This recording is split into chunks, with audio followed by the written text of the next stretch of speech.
जय हिंद सभी को बेटा। सबसे पहले तो आप सभी का हार्दिक अभिनंदन और स्वागत। और इस वीडियो में मैं आप लोग के साथ डिस्कस करूंगा। देखिए, मैं पुराना वीडियो जो मैंने शेयर किया था वो था प्राचीन भारत का।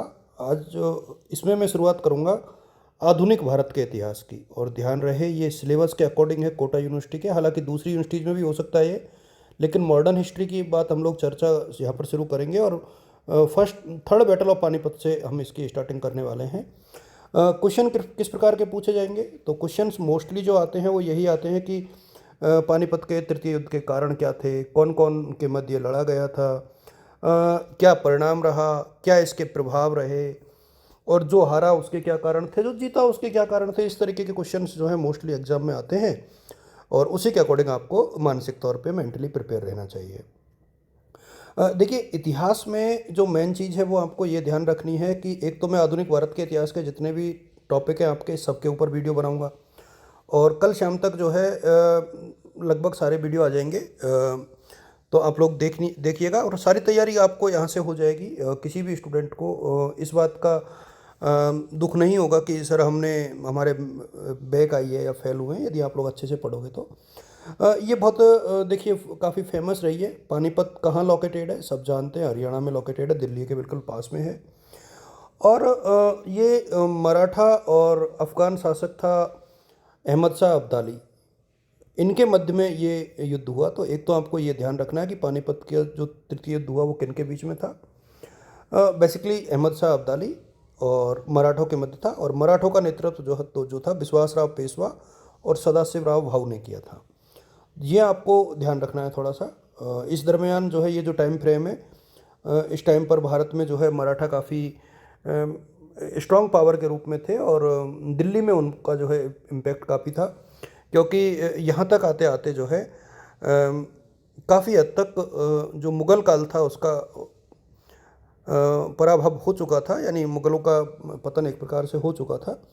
युद्ध के प्रमुख कारण क्या हैं? अब यहाँ पर आप ये देखोगे कि युद्ध के जो है प्रमुख कारण क्या थे। तो देखिए, बहुत सारे रीजन होते हैं। एक तो उस टाइम पर देश में राजनीतिक उठापटक हो रही थी, साम्राज्यवादी जो महत्वाकांक्षा थी हर शासक की थी वो यहाँ भी दिखाई देती है, और कुछ धार्मिक और सांस्कृतिक तनाव थे। तो ये तो मेन रीजन थे, लेकिन था क्या? देखिए, एक तो जो मराठे थे, मराठों का विस्तारवाद का जो नियम था वो चल रहा था उस दरमियान, और वो दिल्ली, लाहौर और पंजाब में अपना प्रभुत्व ऑलरेडी स्थापित कर चुके थे, और मुग़ल बादशाह तक को वो संरक्षण देने की बात कर रहे थे। अंग्रेज़ों से उनका टकराव ऑलरेडी चल ही रहा था। तो ये जो इस दरमियान जब ये अफ़गान की तरफ बढ़ने लगे तो अहमद शाह अब्दाली से जो है इनका टकराव हुआ। और अहमद शाह अब्दाली ने वैसे काफ़ी बार जो है युद्ध की स्थितियां पैदा की थी भारत में। ऐसा नहीं कि वो एक ही बार हुआ, कई बार उन्होंने ये प्रयास किया था।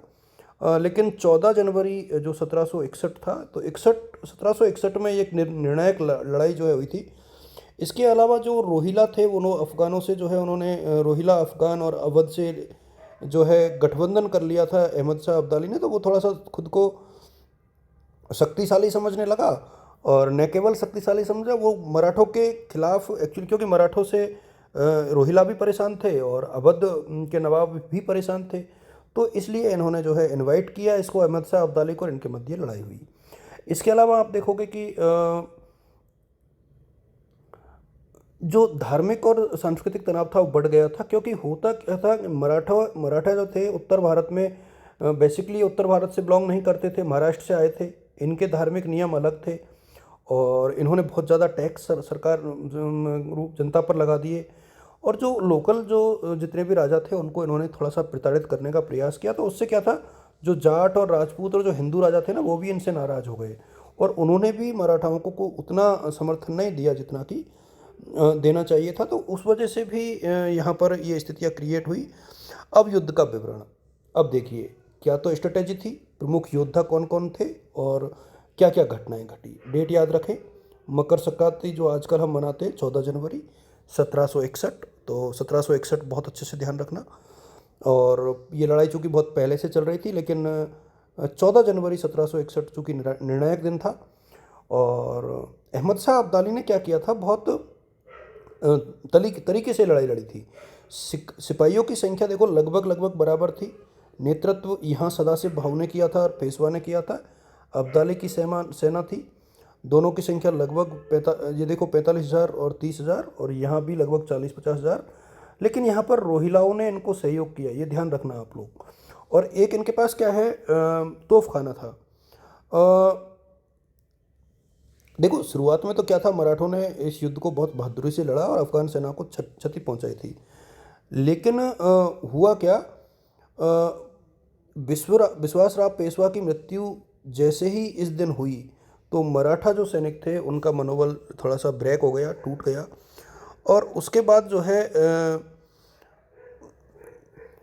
जो सदाशिव भाऊ जब बचे तो वो हाथी से उतरकर घोड़े पर आ गए और सैनिकों को लगा कि हम वो भाग गए, तो ये अफवाह फैल गई, उससे भी थोड़ी सी दिक्कत हुई। मराठों ने जो है तोपखाना उनका स्ट्रांग था तो दबाव बनाया, लेकिन सेना का विघटन हो गया लास्ट में, ये दिक्कत हुई।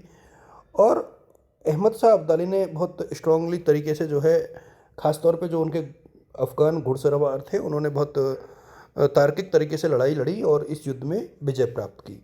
अच्छा, मराठों की पराजय के क्या कारण थे, ये एग्ज़ाम के हिसाब से बहुत इम्पोर्टेंट है, क्योंकि पानीपत की लड़ाई जो हुई है तृतीय युद्ध, इसमें यही पूछा जाएगा आपसे कि ये क्या था या इसमें मराठों की पराजय के कारण क्या थे। तो ये इसलिए इसको आप थोड़ा अच्छे से देखना।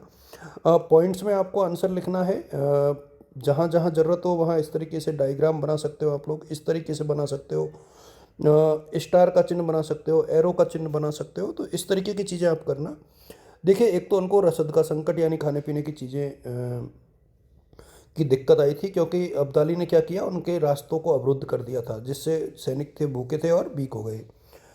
एक क्या है, मैंने ऊपर आपको बताया था कि जितने भी मराठे थे ना, इन्होंने क्या किया था, लोकल राजाओं को कुछ ज़्यादा परेशान किया था, उनको अपमानित भी किया था। इससे जो राजपूत जाट और सिख थे ना, उन्होंने मराठाओं को साथ नहीं दिया था। ये बहुत बड़ा रीजन था।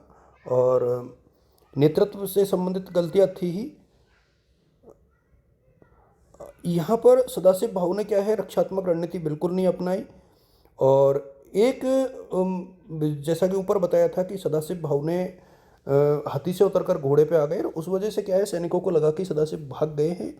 इस वजह से भी सेना का मनोबल उस पर्टिकुलर दिन टूटा। और अब्दाली जो था उसकी रणनीति काफ़ी श्रेष्ठ थी, क्योंकि धैर्य था, चालाकी से उन्होंने काम किया, रसद को बंद कर दिया। तो इस तरीके की चीज़ें उन्होंने की। और देखिए, परिणाम तो ये विनाशकारी था। कोई भी युद्ध जो है भलाई का नहीं होता है। लगभग 40 से 60,000 सैनिक उस दरमियान मरे, बहुत बड़ी बात है ये। और महाराष्ट्र में शोक की लहर फैल गई। और कहा जाता है कि पानीपत में हर मराठा परिवार का कोई ना कोई सदस्य मारा गया था, यानी बहुत बड़ी जनहानि जो है इसमें हुई थी। युद्ध की अवधि जो थी एक ही दिन में निर्णय हो गया था, लगभग 28 घंटे का माना जाता है इसको। और मकर संक्रांति के दिन 1761 में युद्ध लड़ा गया था। तो यहाँ आप देखिए दीर्घकालीन परिणाम क्या हुए। देखो, एक तो ऊपर आपने देख लिया कि कारण क्या था, लेकिन परिणाम क्या हुए। देखिए, परिणाम ये हुए कि भारतीय राजनीति पर इसका गहरा इम्पैक्ट पड़ा। एक तो देखिए, मराठा शक्ति का यहाँ से क्षरण होना शुरू हो गया, और मराठा जो संघ था वो टूट करके गुटों में बट गया। जैसे कहीं शिंदे हो गए, होलकर हो गए, भोसले हो गए, गायकवाड़ हो गए, इस तरीके से जो है बटने लगे। और इसी दरमियान जो है ब्रिटिश ईस्ट इंडिया कंपनी का उदय हो गया, क्योंकि उन अंग्रेज़ों को पता लग गया कि भारत की स्थिति बहुत अच्छी नहीं है और राजा आपस में लड़ रहे हैं। तो अंग्रेज़ों को एक प्रकार से एक मनोबल उनका बढ़ गया। सिख शक्ति जो थी, सिख शक्ति इस दौरान उभरने लगी थी। रणजीत सिंह, महाराजा रणजीत सिंह ने लाहौर पर कब्जा इस दरमियान कर लिया था, तो ये एक असर हुआ। इस टाइम फ्रेम को आप लोग थोड़ा सा याद कर सकते हो। पानीपत की पराजय और मराठा शक्ति का संघर्ष, इसको थोड़ा देख लेना। और 1803 तक जो है दिल्ली पर अंग्रेज़ों का कब्जा हो गया था, यानी एक प्रकार से अंग्रेज़ों के लिए द्वार यहाँ पर खोल दिया था इस युद्ध ने, क्योंकि भारतीय राजाओं की जो चीज़ें थी वो पता लग गई थी अंग्रेज़ों को कि किस तरीके से इनको तोड़ा जा सकता है। निष्कर्ष आप देखोगे कंक्लूजन में, इतिहास से सीख और इस युद्ध की विरासत क्या थी। एकता की शक्ति यहाँ पर देखिए, यहाँ पर ये पता लगा कि एकता नहीं होने का क्या नुकसान है। रसद और तैयारी का महत्व पता लगा, कूटनीति और गठबंधन का पता लगा जो कि अब्दाली ने अपनाई थी। ध्यान रहे पानीपत में जो हुआ वह केवल एक युद्ध की हार नहीं थी, एक स्वतंत्र भारत के स्वप्न का विखंडन था जो शायद कभी उतना करीब नहीं आया था। तो ये आप ध्यान रखना कि पानीपत का युद्ध जो है हमारे लिए बहुत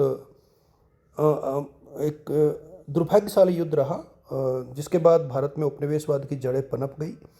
यदि मराठे विजयी होते तो शायद ब्रिटिश यहाँ पर इतने अच्छे से नहीं जम पाते, इसलिए इस युद्ध को भारत का भाग्य का युद्ध जो है कहा जाता है। ये आज के वीडियो में इतना ही, और उम्मीद करता हूँ कि ये वीडियो आपके एग्ज़ाम के हिसाब से बहुत इंपॉर्टेंट रहेगा। Thank you so much.